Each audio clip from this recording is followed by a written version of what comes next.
Dapat ganito siya. Ganyan siya. Para once na nilapag mo siya dito, dapat pag nilapag mo siya.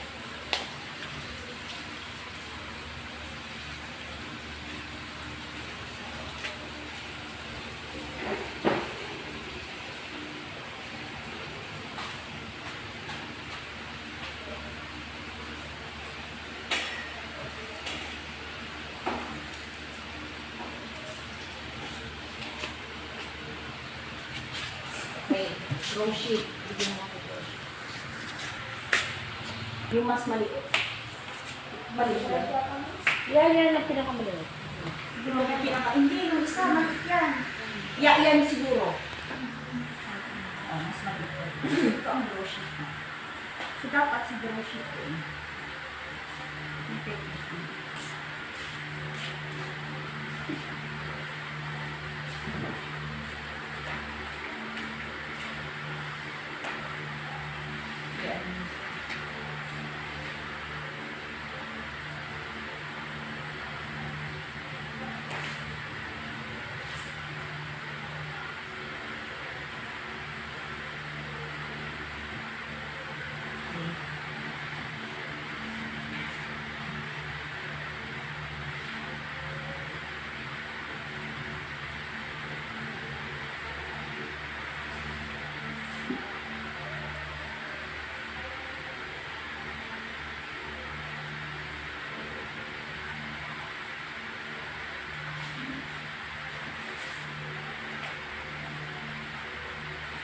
So, dapat ito, kaparehas lang dapat nito.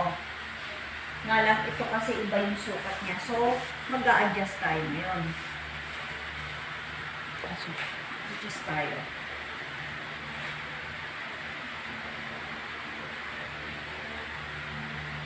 So, dapat ito, nakaharap na din dito.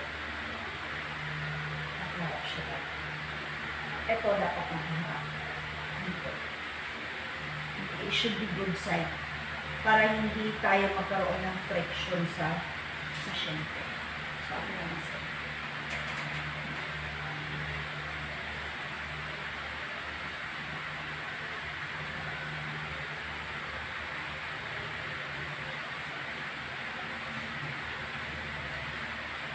okay. So, you are now ready to do your mitering. Start from the head part. Then, it should be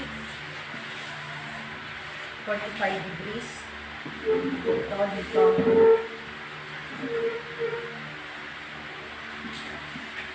Ito dapat. Ito. Pag mahaba siya, tutupi mo lang siyang ganyan. Then, do it from the other part. Hindi ko alam nasaan na yung mga bedsheet ko. Binulbulog na dita na ikwakandan samot nga yung sublin. So, it should be like this.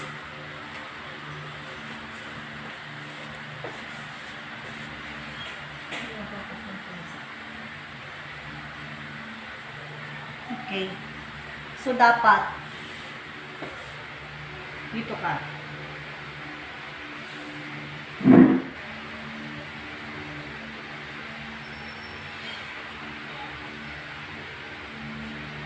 Marami pa bang ganyan doon o yan na lang yung naiwan? Wala na? Yan na lang ang naiwan? May kailangan mo Dapat may mahaba tayo eh. Hindi ko alam na saan yung mga yun. So, ito lahat hilain mo na siya.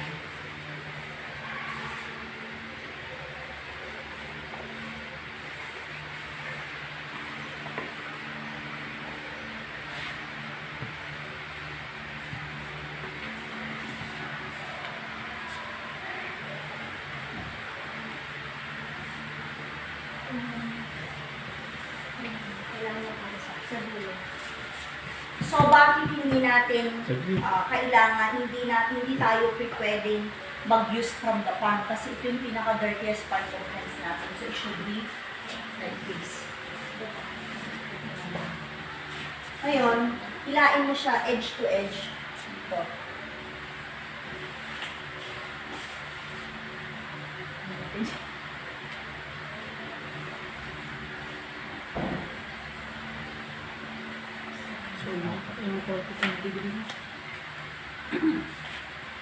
Okay? Sa kabila, ganito rin.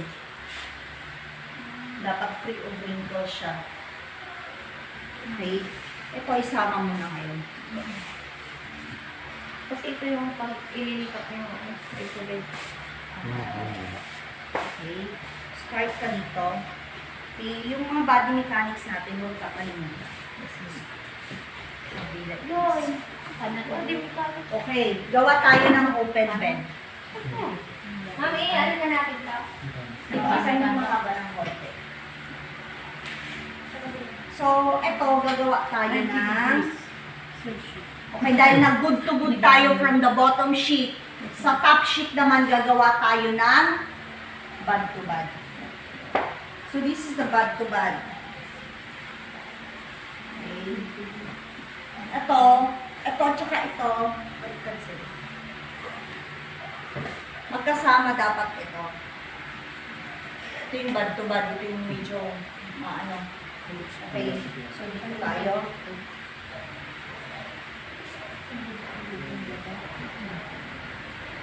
Bagsak mo ngayon ito.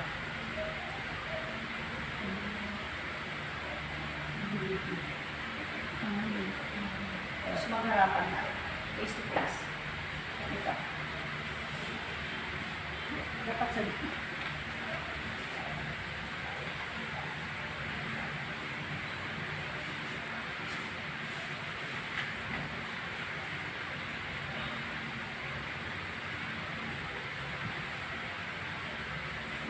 Ngayon, para paglatag mo, ito siya sa gitna.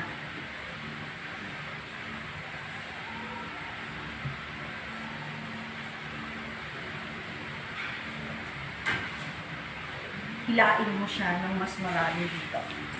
Ito, Sel.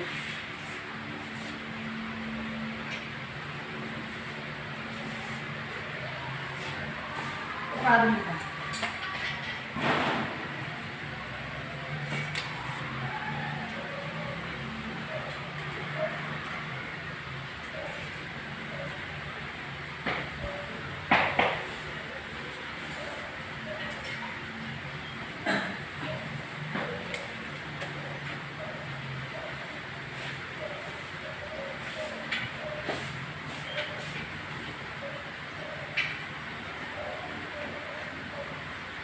Pag wala ito, tupigyan saan kasi open bed pa. Ay.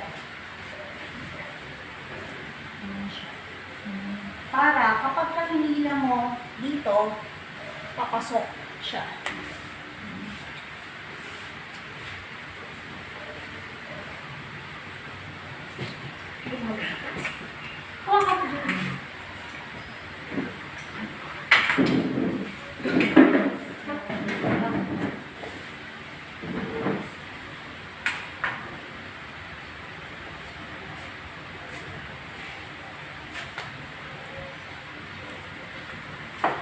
Assessment by partnership.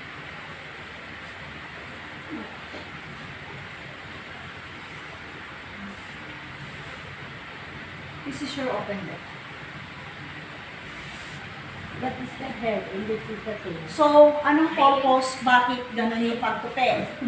Para ma-minimize mo yung time mo, hindi yung pabalik dito, babalik ka dito, dapat minsanan lahat dito. One side. One side muna. So ngayon, depende sa inyo kung anong design. Ito kasi, this is the hospital bed. If you want to do it sa bahay ng amo mo, then pwede ka kung gumawa ng design. Mami, sa amin Ito kasi, parang model-model. Tinatali sa gitna. Hindi, sa gilid naman.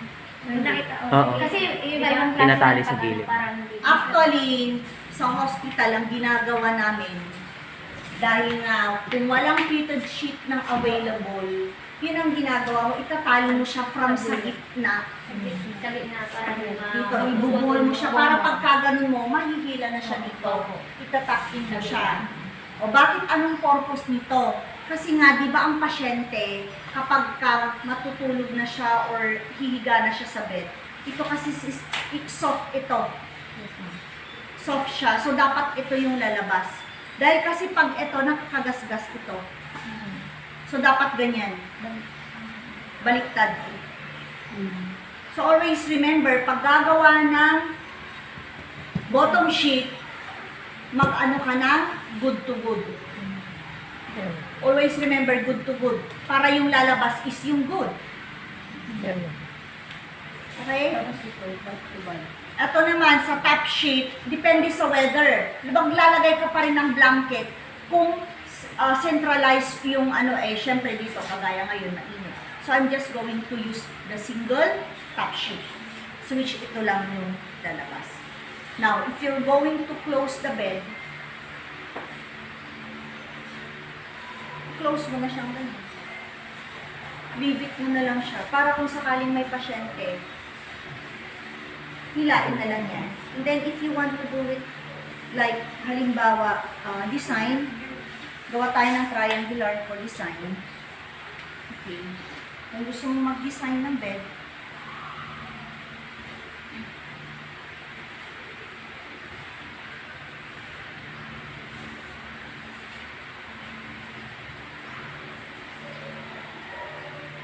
yan.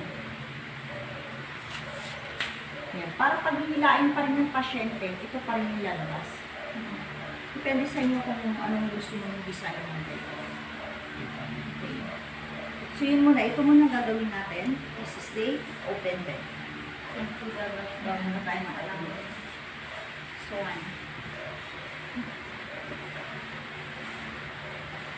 ito ang open bed natin. Bigyan na natin siya ng pillow.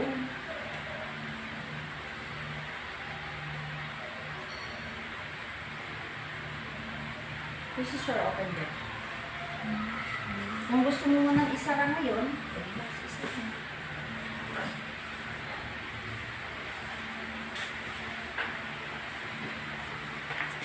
Same procedure with the occupied bed or closed bed. Okay, kaya lang naman tinatawag na closed bed because the patient is inside or in the bed. Closed bed, occupied bed is the same. Occupied is because the patient is in the bed. Okay? Yun. So much better pag ganito muna siya. Pero pag magdi-demo tayo, tsaka natin matutuloy. Yes po. So, ito naman,